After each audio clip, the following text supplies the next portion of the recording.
I'm a 20-year-old woman, and until recently, I thought I had a pretty normal life. My family wasn't perfect, but whose is?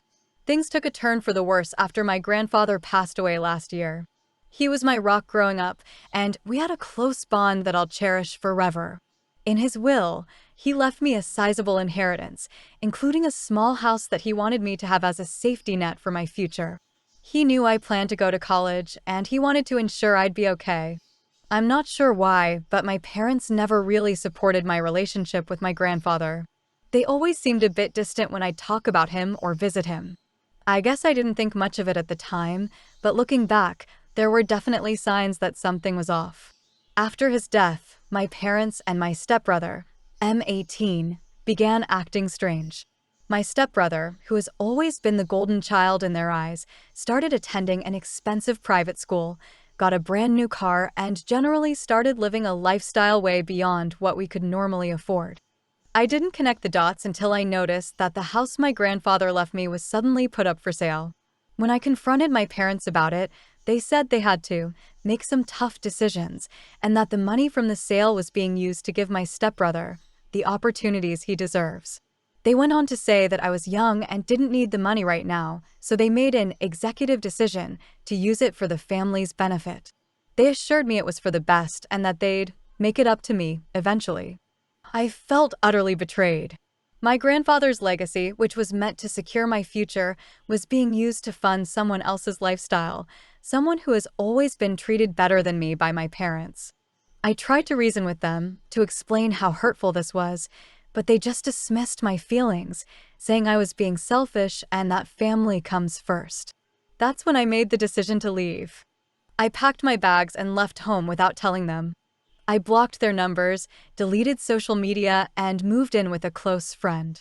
I've since enrolled in college and am supporting myself with part-time jobs and student loans.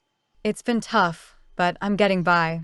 Now, I'm getting messages from extended family members who are furious with me for abandoning my parents. They claim I'm ungrateful and that my parents were only trying to do what was best for everyone. My parents have even tried to contact me through mutual friends, saying they miss me and want me to come back home. But I can't bring myself to forgive them for what they did. Comment 1. This isn't true. If the house was left to her at 19, she was no longer a minor and the deed would have been put in her name. The executor of the estate had a responsibility to make sure the will was carried out, which means the money would have gone to her and not her parents either. If one of her parents was the executor, which is unlikely since grants didn't leave them anything, then she had legal grounds to sue based on the will. If she didn't, then she is stupid, which I cannot believe anyone being that stupid. Bottom line is that there is no way they had access to her money and used it in a way she didn't know. There is no way they sold a house that had her name on the deed without her signature. Laws tend to frown on that and closing doesn't happen. Good try, troll, but do better next time. Comment 2. It's quite evident that if the inheritance was indeed left to you through a legitimate will, the law is very much on your side. As many have suggested, obtaining legal counsel should be your priority. A lawyer can assess the validity of the will, the role of the executors, and any breaches of fiduciary duty that may have occurred. Your parents' fear of legal repercussions likely stems from knowing they've overstepped legal boundaries, if this story holds true, that is. Always remember, inheritance laws are designed to uphold the final wishes of the deceased. If this has actually happened to you, legal intervention is not just advisable, it's imperative. Comment 3. NTA. Call a few lawyers and find one who will be paid just a percentage of what you win at the end. You can get every cent back that was specifically allocated to you plus pain and suffering, which should cover the legal costs. Your parents literally broke the law when they took money that was entailed to you and spent it on literally anything. That was your inheritance, not theirs. So, I, 33F, have been co-parenting my 10-year-old son with my ex, 32M, for several years. We've had our ups and downs, but overall, we've managed to make it work for our son's sake. My current partner, 35M, and I have always tried to maintain a healthy, supportive environment for our son. This year, My ex and his wife decided to throw a big pool party for our son's birthday at his wife's mom's house. They've been hosting these large parties for the past few years, and while our son enjoys them, they've become increasingly stressful for my partner and me. The details of the party are often left until the last minute, communication is spotty, and when I do attend, I find myself spending the day catering to everyone, cleaning up, and managing the logistics instead of enjoying the time with our son. Because of this, my partner and I decided to step back this year. We communicated to my ex and his wife that we wouldn't be attending the party, but we would still celebrate our son's birthday with a quiet family dinner and maybe a sleepover with one of his friends closer to his actual birthday. Our son seemed okay with this plan when we talked to him about it. However, my ex did not take this well. He accused me of being selfish, of putting my own feelings before our son's, and even went so far as to say I was abandoning our son on his birthday. He's been sending me texts saying that I'm making this all about me and not about what's best for our son. He also says that by not attending, I'm doing the same thing I get upset about when my family doesn't show up for our son's events. He's insisted that our son really wants me there and that my decision is hurting him. I tried explaining that our decision was made with our son's well-being in mind, that we're still planning to celebrate his birthday in a meaningful way, and that the stress of the large party isn't something we want to deal with this year. But my ex won't back down and keeps insisting that I'm being selfish and not thinking about our son. Comment 1. This sounds like you're telling a very one-sided story. When you say that you spend the whole day stressing, is it just you, or you and your ex together? That's kind of normal at a children's party. It isn't meant to be fun for you, it's meant to be fun for them. Is your son just okay with your dinner plans, or is he actually happy about it? Many children would generally prefer a party to a quiet dinner. It feels like your ex is right, you are making this about you. YTA. Comment 2. YTA, in 10 years you probably won't remember anything about that party, but your son will probably remember that his mom didn't show up to it. It's one day, don't clean up if you don't want to. You're lying to yourself trying to justify not going. It's a small inconvenience that might mean a lot to your kid later on. Show up, smile and eat cake and then go home and celebrate with your kid your way later on. It's not that complicated. I did not grow up in a shiny happy vacation family that ate dinner together and sang on car rides or anything. I didn't have cousins' sleepovers, Christmas traditions or whatever. And because of that, I am a lot more quiet, internal, etc. than my spouse's family. They are the polar opposite. People stop by at their home unannounced and they're welcomed with open arms.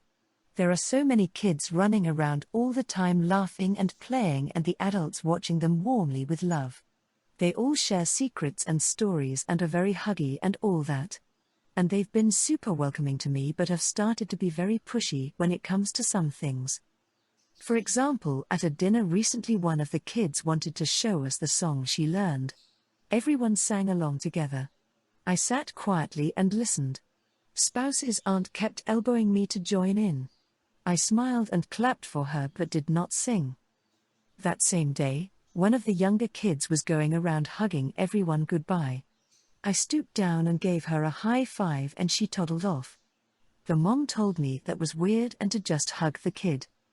Well, a bunch of the women my age were planning a girls-only camping trip and talking all about all the fun and girly things they want to do, all of the bonding experiences they wanted.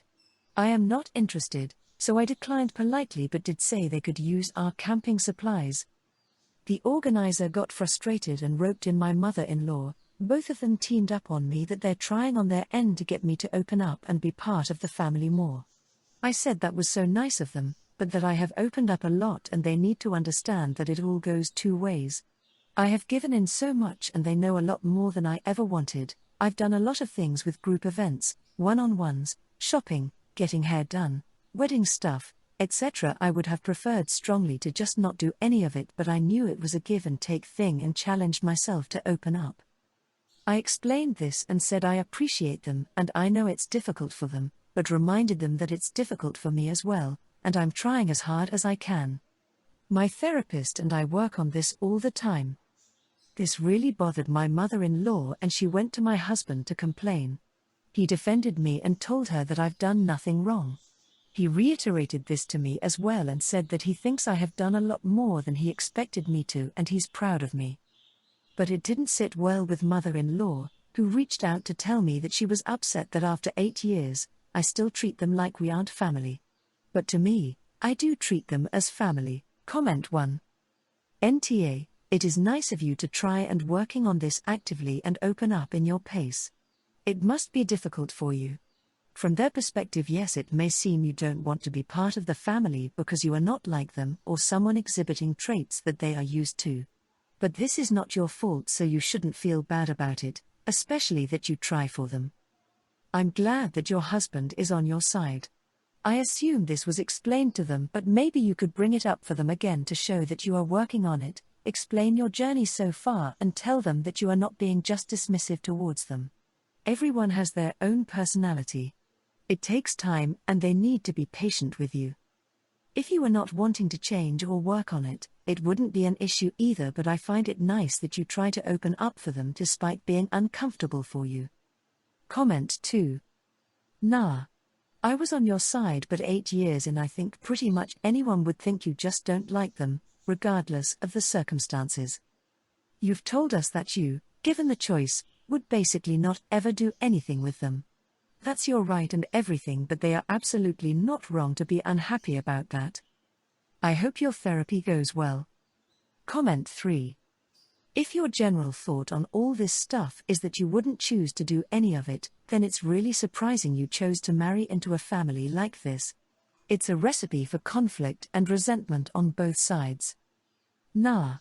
You and your husband are okay with the low bar you've apparently set for these family interactions. But after 8 years, it's not wild that your in-laws feel a little upset about it. My 27F husband, 30M, and I have been married for 3 years, and we're pretty happy with our life right now. We both work full-time, have a small but cozy apartment, and enjoy spending our weekends relaxing or going on little mystery adventures together. Ones where you pay a fee and get envelopes full of addresses and the company books everything for you. They're really fun and inexpensive, and we try to do at least 3 a year as a couple. The problem is with my sister-in-law, Anna, 34F. Anna has 3 kids, 8, 6, and 3, and she's been struggling a lot since her husband left her last year. I feel for her, I really do, and I've tried to help out where I can. However, Anna has recently started asking me to babysit her kids almost every other day and every weekend for free. At first, I agreed because I knew she needed a break. But it's gotten to the point where she's expecting me to drop everything and be available whenever she needs me. Last weekend, my husband and I had plans to go on a short mystery trip to celebrate our anniversary. It was a long weekend, and we took Friday off of work as well. When Anna found out, she called me up in tears, saying she desperately needed me to watch the kids because she had no one else. I felt terrible, but I told her we had already made plans and couldn't cancel. She got really upset and accused me of being selfish and not caring about family. She even tried to guilt-trip my husband into making me stay behind, but he stood by me and said he was excited to go on the getaway. Now, Anna isn't speaking to me, and my mother-in-law called to tell me how disappointed she is that I'm not helping Anna more. My husband is supportive, but I'm starting to feel guilty. I don't want to abandon Anna in her time of need, but I also don't think it's fair for her to expect me to give up all my free time. Comment 1. NTA, why is her ex not spending time with his kids? Why is the ex's family or mill not helping out? You are not the only family member, and even if you were, you don't owe her free babysitting. She is passing her kids off on you to get a break, but that is taking away your break from work. Comment 2. She's rather short-sighted, isn't she? Now that she's called you selfish, does she think you're going to continue being the babysitter with that same regularity? Don't apologize or justify your decision to her or your mill. It's not required here on any level. If you want to continue this, I suggest you sit down with your DH and SIL and tell her you will not be doing this as often as you have any longer, It's not feasible and doesn't give you the free time you two deserve. Comment 3. Your husband is supportive. He should be the one to put the stop to, his sister same with his mother. Let your husband take the lead on this. He needs to not just back you but call and tell them both to back off. If Sil and Mill want to call you selfish and not supporting family, prove her right. This is manipulation. They want you to feel guilty and feel sorry for her issues. Empathy is one thing. Helping out is one thing, but being made to feel guilty because your life is awesome, and she is struggling is wrong. Protect this time with each other. Life changes so quickly. Don't let anything take that away.